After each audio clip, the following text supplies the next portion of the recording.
So a lot of inferences have been drawn into what has happened today from the National Assembly point of view.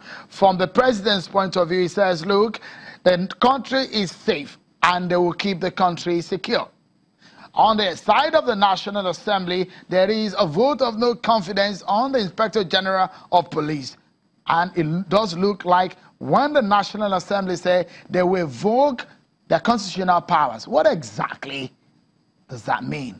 Well, let's get perspective to this and break it down all for you tonight on the program. Joining me, I have a panel. Well, both of them are lawyers. One is a former member of the House of Representatives. He joins us from our Abuja studio, Honorable West Idahosa. And here in Lagos is a lawyer and a political consultant, Mr. Adigba. Thank you so much, gentlemen, for your time on the program tonight. From the parliamentary point of view, I think we should take it from there and get a sense of what that means when the parliament says that they will invoke their constitutional powers. What exactly does that mean? Should the president be afraid of anything?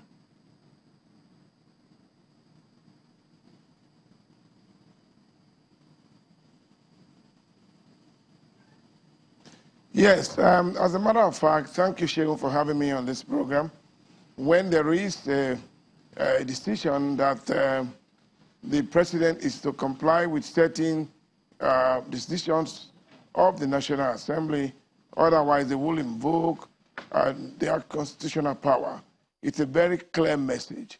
And what is the constitutional power that the National Assembly can invoke at a time like this? They can, of course, begin the impeachment process of Mr. President and hope to secure the required two-thirds in Parliament to get him out of office. So that's a clear message. And I think the president should be worried about that message, because this message passed on the floor of a joint sitting of both the House of Representatives and the Senate of Nigeria. There is a strong message of Mr. President. As a former member of that of the National Assembly, when they came out of that executive session, one of them had told us earlier today that, look, we did not vote according to parliamentary procedures, which means that what happened at the executive session should have been put into vote, isn't it? Is that the right procedure? If that is the right procedure, Honorable West Idahosa, when another group has emerged from the National Assembly to disagree, could that consequence that you mentioned today happen in the end? Well, of course, you know that there will never be an assembly where everybody will be on the same page. First, let me make it clear that there are presiding officers of both houses. They were present. There are principal officers of both houses. They were present. Of course, in Parliament, the minority is entitled to their say, but the will of the National Assembly is always propelled by the majority. And of course, it's not every time that a head count is taken. If there's a consensus on the floor, particularly in an executive atmosphere of parliamentary sitting, it carries the day. And that resolution having been read by the appropriate authorities, it is difficult for me to accept that the comments outside Parliament by an aggrieved group is of any moment at this time. Let's get some legal perspective to it. Mr. Adigba, give us a sense of what could happen.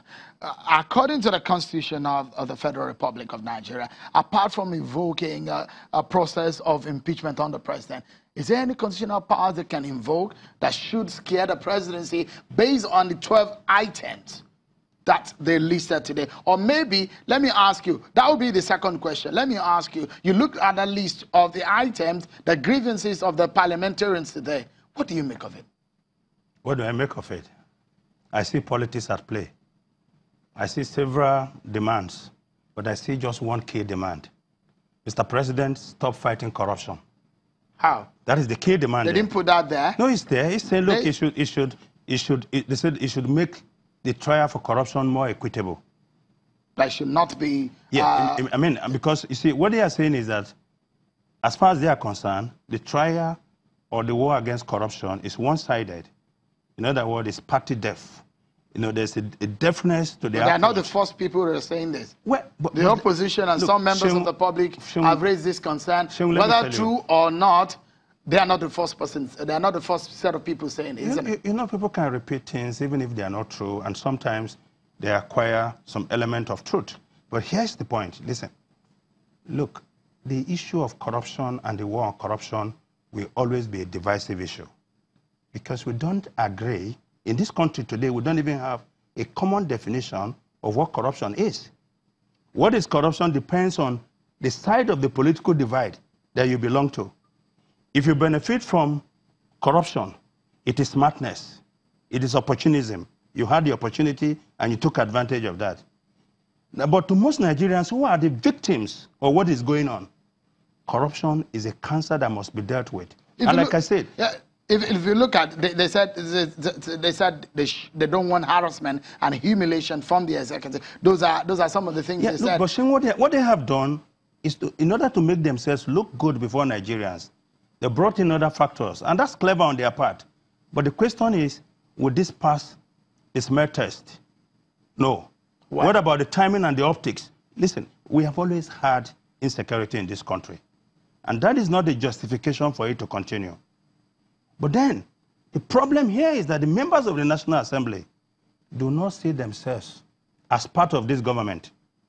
And so they tend to look at it from the point of view that only the executive forms part of the government. But they have got legislative intervention to ease the process of governance. And so we should be asking them, what have they really done? Shehu, let me ask you a question. Do you remember at any point in time that the members of the National Assembly, other than to receive budget estimates, sat together in joint sitting to address issues of national concern before today? They did it when there was an invasion of the Senate. Well, that's to their own interest, to protect their own interest. One of the points that they raised also, listen, that the people who invaded the Senate chambers must be brought to justice. But they can investigate that. They have the power to summon anybody and investigate. And the point I'm trying to make is this. We've always had these problems they are talking about. But what have they done about these problems? And you see the tipping point for this action, okay, that they are calling harassment is just because the police invited the Senate president. Okay. That's all.